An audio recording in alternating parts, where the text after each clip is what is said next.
At the trial, my younger sister hired her own lawyer to prove I was broke. My parents said they had given me every opportunity. Mom burst into tears. Dad nodded in agreement. My lawyer stayed perfectly calm until Judge Quinn paused and said, "I've reviewed the asset and tax records. Someone in this courtroom is lying to my face. We gave you every chance, and you wasted it all." My mother, Joan Larson, sobbed dramatically, dabbing at perfectly dry eyes with a designer handkerchief, while the entire federal bankruptcy courtroom in Salt Lake City watched in silence. My father, Donald Larson, sat beside her, jaw clenched in calculated disappointment, nodding gravely as their lawyer laid out the documents claiming I owed my younger sister $2 million. I'm Whitney Irwin, founder and CEO of Summit Guard Technologies. Today I sat at the defendant's table in a simple but expensive gray suit next to my lawyer, Emily Castro, who remained completely composed even as the other side put on their performance. The lawyer hired by my sister stood up, voice full of confidence. My company was on the verge of collapse, unable to repay the large investment she had made years earlier on behalf of the family under an internal agreement authorized by our parents, and the court needed to step in to protect her as creditor. Everyone in the room leaned forward. My sister sat straight back, a faint, victorious smile playing on her young face. Then Judge Quinn suddenly stopped reading the petition. He removed his glasses, scanned the newly submitted asset and tax records more closely, and looked up. His voice carried clearly through the silent courtroom. "I've reviewed the asset and tax records. Someone in this courtroom is lying to my face." My sister's confident smile vanished instantly. Mom's tears stopped as if on cue. Dad froze. I sat there quietly, waiting for the moment I had prepared for over the past 10 years. Have you ever had a close family member downplay, or even try to undermine the success you worked so hard for? Drop your story in the comments below. I read them all, and would love to hear how you handled it. Like and subscribe so you don't miss what happens next, because this story is just getting started. I stood silently in the courtroom, waiting for the moment I had prepared for over the past 10 long years. The roots of this showdown went back to our family home in Salt Lake City, Utah, where the Larsons had built a name in real estate and mountain resource development. My father, Donald Larson, owned one of the largest firms in the region, dealing in land acquisition, mining rights, and high-end resort projects across the Wasatch Range. He had started small after college, but expanded aggressively, turning family connections into multi-million-dollar deals that shaped ski towns and protected vistas alike. Mother Joan Larson focused on social standing, chairing charity boards, hosting galas at the country club, and ensuring our name appeared in local society pages. From the beginning, my younger sister Grace was the favored one. As the baby of the family, born 8 years after me, she received attention that I never did. Dad often took her along to meetings with partners, even when she was still in high school. I remember one summer when she was 16. He brought her to a negotiation lunch at a downtown steakhouse, introducing her as the future of Larson Enterprises, while the executives chuckled approvingly. "This one has the instinct," he'd say, patting her hand. "She'll take it all further than I ever could." He bought her whatever she needed to prepare: private tutors for business classes, a new luxury SUV for her 18th birthday, internships at the firm where she shadowed him directly. Partners knew her by name, and Dad made sure she sat in on strategy sessions, learning how to read market trends for mountain properties. It wasn't subtle. He saw in Grace the perfect blend of charm and ambition to carry the traditional family business forward without rocking the boat. I had taken a different path. After undergrad, I enrolled in law school at the University of Utah, thinking it would align with Dad's world of contracts and land deals. But during my second year, I became obsessed with sustainable tech, specifically software that could monitor and protect mountain resources in real time, preventing overuse while supporting development. I spent nights researching AI models for tracking snowpack melt, soil erosion, and wildlife corridors. The potential felt huge tools that could help federal agencies like the BLM make better decisions. When I turned 25, I put together a full business plan for Summit Guard Technologies and presented it to Dad in his corner office overlooking the city. The room smelled of leather and polished wood trophies from closed deals lining the shelves. I laid out the projections, the market gap for precise resource monitoring in rugged terrains, and how it could partner with government contracts. He flipped through the pages, chuckling halfway. "This is a nice hobby, Whitney, but it's a pipe dream. Tech like this, it's not stable. Stick to what we know. Real land, real assets." He leaned back, gesturing around the office. "Come work here properly. Support Grace. She's the one who'll inherit the core business. You can handle legal for us. Keep things in the family." I pushed back, explaining the demand from environmental regs and federal land management. "There's real money in sustainable solutions, Dad. This isn't just an experiment." He shook his head, smile fading into that familiar stern look. "You're throwing away a solid future for computer nonsense. Grace understands the legacy. Help her build it instead of chasing fantasies that'll leave you broke." The argument escalated. Mother joined, siding with him, as always, worrying aloud about appearances. "What will people think if our daughter drops out for some startup?" Grace, home from college that weekend, listened quietly, but with a satisfied glint, knowing her position was secure. I stood firm. "I'm not coming back to play second fiddle. I'll do this on my own." Dad's final words were cold. "Fine. But when it fails, and it will, you'll crawl back. And then, you'll take whatever role Grace offers." I walked out of that office, out of the house, and never asked for their approval or a dime again. The door closed behind me with a finality that echoed through the years to come. I packed everything into my used Subaru and drove up into the foothills outside Salt Lake City, renting a tiny one-bedroom apartment in a quiet complex near the mouth of Little Cottonwood Canyon.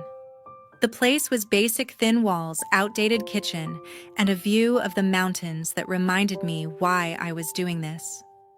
Rent took half my savings in the first month, but the location gave me constant access to the terrain I wanted to protect and monitor. Those early days blurred into endless work sessions. I taught myself to code from scratch, starting with online tutorials on Python and geospatial libraries. Nights were spent poring over federal regulations, the Bureau of Land Management guidelines, environmental impact statements, and public land use policies that governed millions of acres across the West.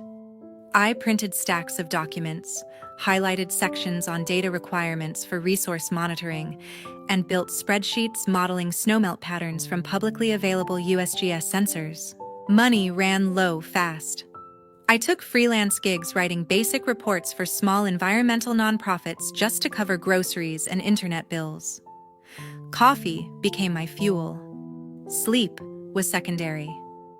The laptop fan whirred constantly as I developed the first prototype, an app that pulled satellite imagery and ground sensor data to predict erosion risks on ski resort slopes and public trails. That prototype was my breakthrough hope. I pitched it to a potential partner I met through an online founder forum, a guy who claimed connections with outdoor industry investors. We met at a coffee shop in Sandy, and he seemed enthusiastic, offering to co-develop and introduce me to funding sources. I shared the full code repository and detailed designs, trusting the handshake agreement. Weeks later, radio silence. Then I saw my exact interface and algorithms launched under his new company name at a regional tech conference. He had taken everything filed for a provisional patent using my work and cut me out completely. The $15,000 were nearly gone by then, and that theft left me with nothing but screenshots and emails that proved nothing legally binding. I didn't quit. I rewrote the core from memory, making it better, adding machine learning layers to forecast water runoff more accurately. Months of isolation followed, testing algorithms against historical BLM reports on flood risks in the Wasatch Backcountry. I scraped by on instant meals and determination, applying for small grants aimed at women in STEM, though most got rejected for lack of a proven track record. The second major setback hit harder. By then, I had hired one part-time contractor and secured a pilot project proposal with the BLM regional office in Utah. The plan was to deploy sensors across a test section of public land near Alta, feeding real-time data into my platform for better avalanche forecasting and resource allocation. I poured every remaining resource into field testing, driving up canyons in winter storms to install prototypes calibrating against official weather stations. The rejection came in a formal letter: insufficient on-site trial data over multiple seasons, no independent verification of accuracy in variable mountain conditions. They praised the concept but deemed it too early stage for federal partnership. Overnight, the contractor left for a stable job. Investors I had lined up pulled out, and bills piled up.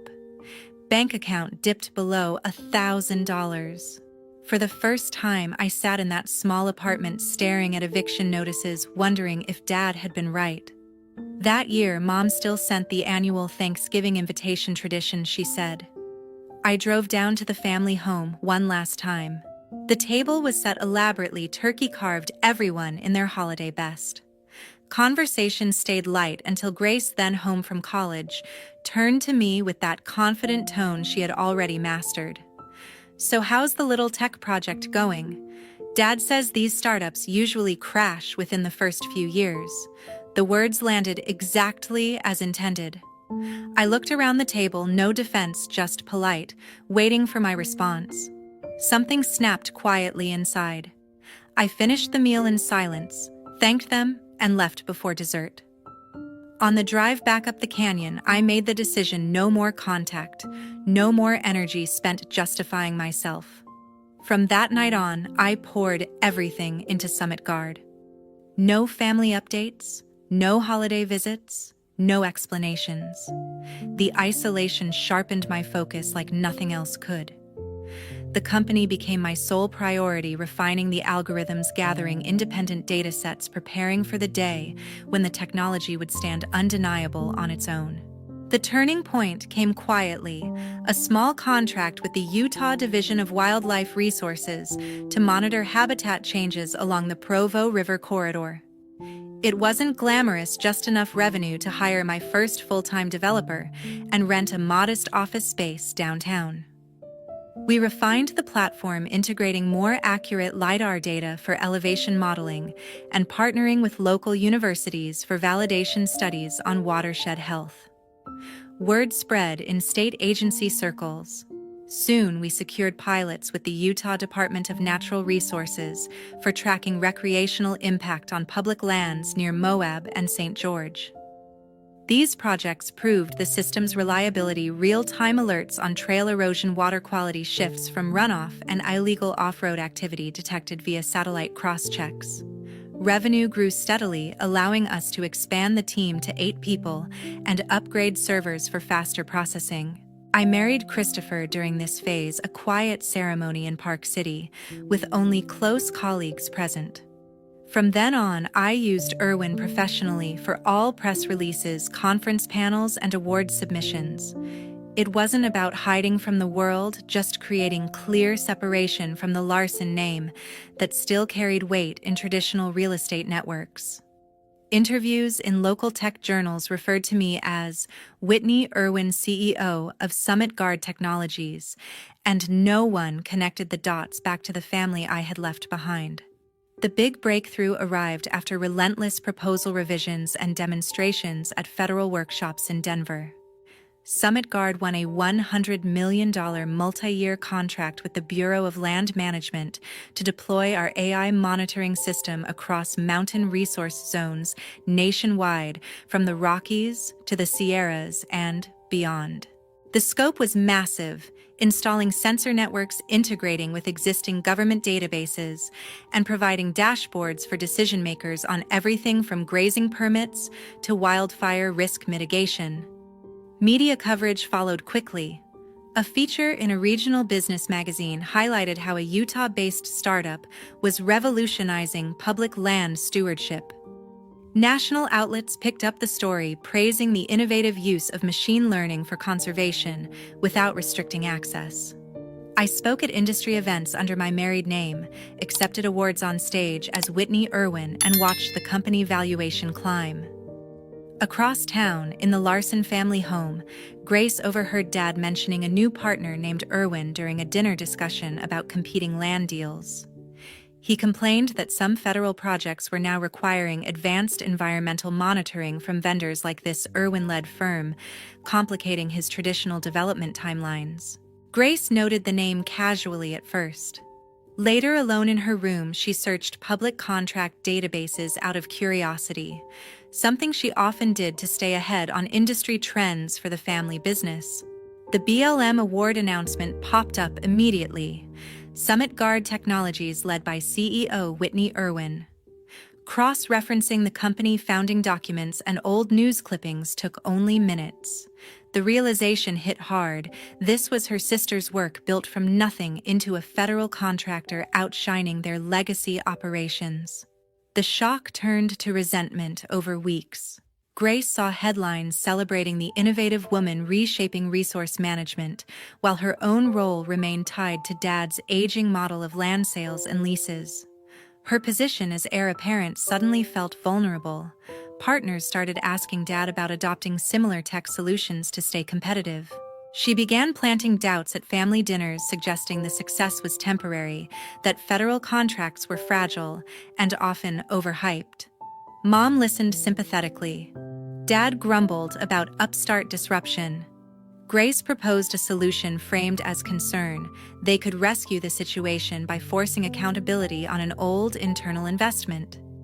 She reminded them of the $2 million they had transferred through her account years earlier, intended as family support routed discreetly for potential early backing. Though never formally invested, she argued it could be positioned as an unpaid loan now that the company appeared solvent. Convincing them took time, but not much effort. The narrative fit their long-standing view: intervention was needed to save me from eventual collapse and preserve family reputation. Grace took charge of finding a lawyer willing to file on grounds of that alleged debt-gathering fabricated records to support the claim of default. The plan was set to file for bankruptcy protection on behalf of the creditor, triggering scrutiny that would delay or derail the BLM rollout before anyone realized the true scale of Summit Guard's stability. A thick envelope from the federal court arrived at the office one morning, marked urgent.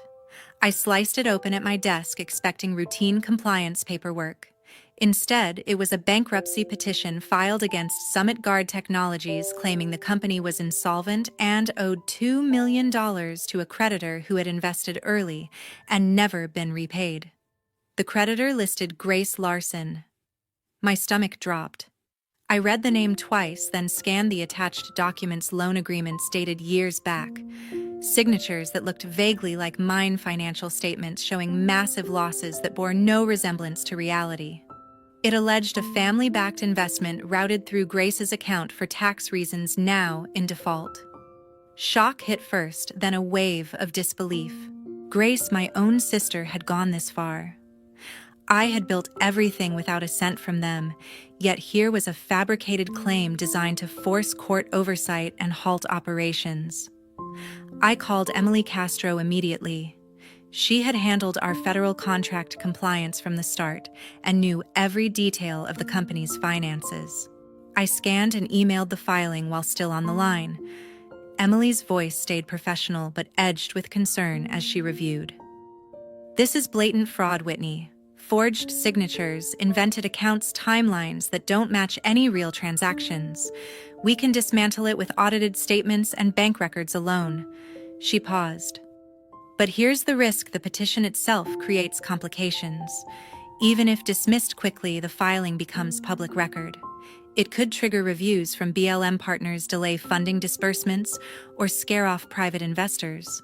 And if the judge assigned has any local ties to established families like yours, they might drag it out for appearances. Her warning sank in. Utah's business community was tight-knit. Old money networks overlapped with judicial appointments. A prolonged case could stall our nationwide rollout at the worst possible moment. I drove home early that day, mind racing. Christopher was in the kitchen when I walked in, sensing something wrong immediately. I handed him the papers without a word. He read in silence, face tightening with each page. "This is insane," he said finally. "Your own sister. After everything you built independently, we sat at the table late into the evening talking it through." The betrayal stung deepest, Grace positioning herself as the wronged party using family history as a weapon. Christopher worried aloud about the practical fallout. Sensor deployments scheduled across 3 states, new hires, onboarding grant milestones due. Any hold on payments could force layoffs or missed deadlines, damaging credibility we had fought years to earn. We agreed on aggressive defense. Over the following days, Emily coordinated a full response package. Big Four audited financials showed healthy reserves and revenue growth. Forensic handwriting experts compared the petition signatures against dozens of my known samples, concluding no match. Bank records from every account, personal and corporate, proved 0 transfers matching the claimed amount or timing. Christopher helped organize timelines, pulling old emails and tax filings to establish I had never accepted family funds post-departure. We even prepared affidavits from early team members confirming self-funding origins. The court date approached. On the morning of the hearing, I arrived at the federal building downtown with boxes of evidence. Emily walked beside me, calm and prepared. Across the aisle, my family entered like a coordinated unit. Grace led, dressed sharply, directing her lawyer with quiet instructions and confident nods. Mother wore somber colors, expression carefully arranged in pained disappointment. Father sat erect, projecting the image of a patriarch forced to clean up a wayward child's mess. The session began. Grace's attorney rose dramatically, painting a picture of irresponsible mismanagement and an unpaid internal family loan, now jeopardizing a creditor's rights. He referenced the generous support routed for legitimate business purposes, now ignored, despite repeated requests. I watched their performance, pulse steady but anger simmering beneath. Emily remained composed, waiting her turn. The courtroom filled steadily, the low hum of voices mixing with the rustle of papers and the occasional cough. I took my place at the defendant's table, Christopher beside me, his hand resting lightly on mine. Emily sat on my other side, organized stacks of exhibits in front of her, calm and focused. Across the aisle, Grace entered first, her lawyer close behind. She wore a tailored blazer and carried herself with the same quiet confidence she had shown at family dinners. Mother followed in a dark dress, dabbing her eyes with a tissue even before sitting down. Father came last, posture rigid, giving the impression of a man reluctantly attending to a difficult family matter. The bailiff called the session to order. Judge Quinn entered, nodded to everyone, and took the bench. Grace's attorney stood immediately, voice projecting clearly through the room. "Your Honor, the petitioner, Grace Larson, seeks immediate bankruptcy protection for Summit Guard Technologies. The company is insolvent and has failed to repay a $2 million loan advanced years ago through an internal family arrangement. The creditor has suffered significant financial harm." He gestured toward a stack of documents. "We have loan agreements, promissory notes, and correspondence showing the debt was acknowledged but never repaid. The company's recent federal contract does not change its underlying financial distress." Mother let out a soft sob at the mention of financial distress. Father gave a slow, solemn nod. Grace kept her gaze forward, lips pressed in a line of righteous certainty. Emily remained seated, expression neutral, letting them finish the performance. When the attorney sat, Judge Quinn leaned forward. "Counsel for the respondent," Emily rose smoothly. "Your Honor, we have filed a comprehensive response and request to dismiss with prejudice.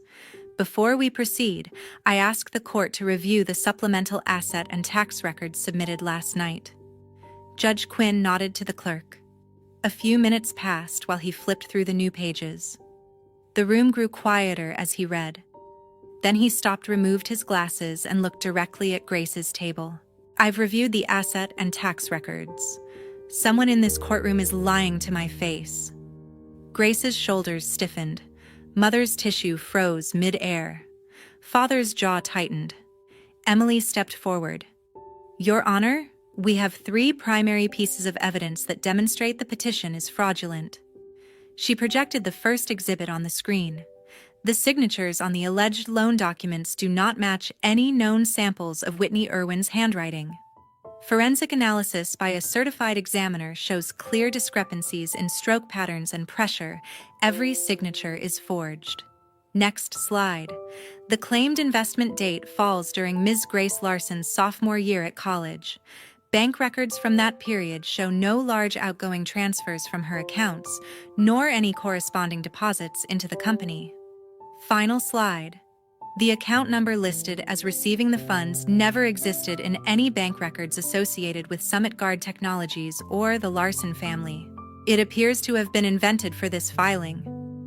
Christopher squeezed my hand. I felt his steady presence beside me. Grace's face drained of color. The confident tilt of her chin disappeared. Mother's sobs stopped abruptly as though someone had flipped a switch. Father stared straight ahead, skin pale. Judge Quinn set the documents down. "Ms. Castro, do you have anything further?" Emily shook her head. "That is the essence, Your Honor. The petition contains no legitimate debt, no real investment, and no basis for bankruptcy relief.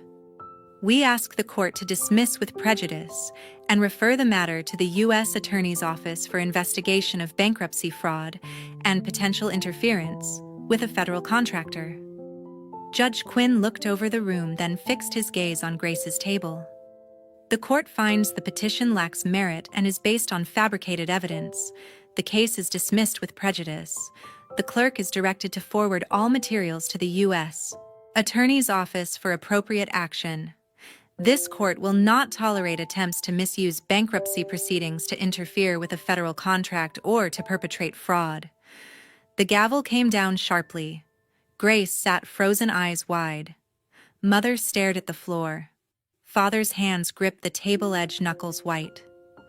Emily turned to me with a small, relieved nod. Christopher exhaled, his grip on my hand loosening for the first time all morning. I felt the weight of the past 10 years lift slightly, though the anger still burned beneath. The courtroom began to clear, but the real consequences were only beginning. Federal investigators moved quickly once the referral landed on their desk.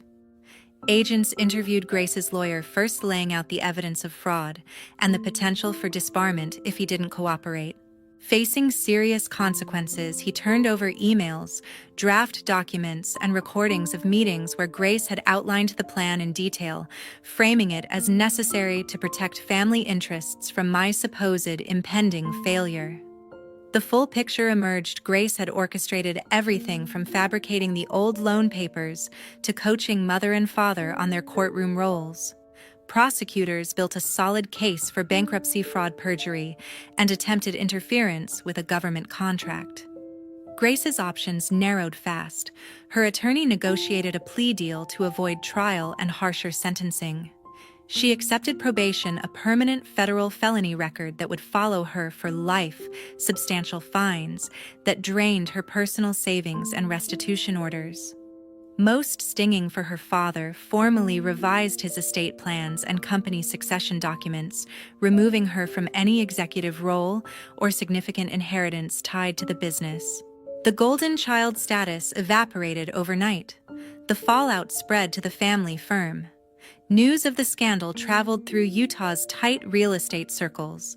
Major clients, developers with pending resort projects, requested audits of their partnerships. Several pulled out entirely, citing reputational risk. Banks tightened credit lines after reading press reports. Father spent months trying to stabilize operations, but cash flow suffered as deals stalled. Over the following year, more partners distanced themselves. A key joint venture in Park City collapsed when the other side invoked a morality clause. Revenue dropped sharply.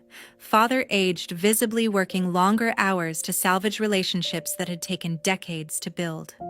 Eventually, with no viable recovery path, he accepted an offer from a larger regional competitor and sold the company at a fraction of its former valuation. The Larson name lost its dominance in mountain development. Mother sent a letter about 8 months after the plea. It arrived handwritten on heavy stationery, 12 pages justifying their actions. She wrote about concern for my well-being, fear that the tech world would ruin me, and how Grace had convinced them intervention was the only way to bring me home. Phrases like "we only wanted what was best" and "family should stick together in tough times" filled the pages. No direct apology, just regret that things had escalated. I read it once, then set it aside without reply. The final confrontation happened in the courthouse hallway, right after sentencing confirmation. My family lingered near a bench, speaking in low voices. Grace looked smaller, eyes downcast. Mother clutched tissues. Father stood with slumped shoulders. I approached with Christopher at my side. They turned as I stopped a few feet away. "Mr. Larson, Mrs. Larson, Grace." The formal names hung in the air. Mother flinched. Father met my gaze briefly before looking away. "I assume you understand the role you each played in this," I said evenly. "The fraud, the lies, the attempt to destroy what I built." Father started Whitney. It was mostly, I cut him off. "Don't. Grace led it, but you supported her. You chose to believe I would fail, rather than admit you were wrong." Mother whispered. "We thought we were protecting you. Protection doesn't involve forged documents in federal court." I kept my voice steady. "The consequences you're facing now are yours alone." Grace finally spoke, voice small. "I didn't think it would go this far, but it did. And I'm done." I turned to leave, then paused. "Don't contact me again. Don't reach out to Christopher or anyone connected to Summit Guard. We are no longer family in any way that matters." No one followed as we walked away. That hallway marked the absolute end. No more invitations, no more letters, no more pretense. We expanded steadily after the courtroom chaos faded. New offices opened in Denver and Boise to support field teams deploying sensors across broader federal lands. Staff grew past 200 engineers, data scientists, policy experts, all drawn to the mission of balancing conservation with responsible access. Follow-on contracts with the BLM and other agencies rolled in, totaling billions over multi-year terms for nationwide implementation and ongoing maintenance. Christopher and I designed our home ourselves, a modern mountain-style house nestled in the hills above Park City, with wide windows framing the peaks. We moved in just before Presley arrived, a healthy girl with dark hair and curious eyes. Life settled into a rhythm of board meetings, family dinners, and quiet evenings watching sunsets from the deck. I often held Presley in the nursery at dusk, rocking gently while she drifted toward sleep. The room smelled of baby lotion and fresh laundry, soft light filtering through sheer curtains. One evening, as she gripped my finger with surprising strength, I whispered stories, not fairy tales, but truths about chasing what matters. "You'll try things that scare you," I told her softly, "and some people might say it's impossible or unwise. But the ones who matter will cheer every step, even the stumbles." She cooed, eyes half closed. I thought about the team celebrations after each contract, when late nights turned into laughter over pizza, colleagues texting congratulations at odd hours because they genuinely cared. Those were the people I chose to surround us with. No word ever came from the Larsons.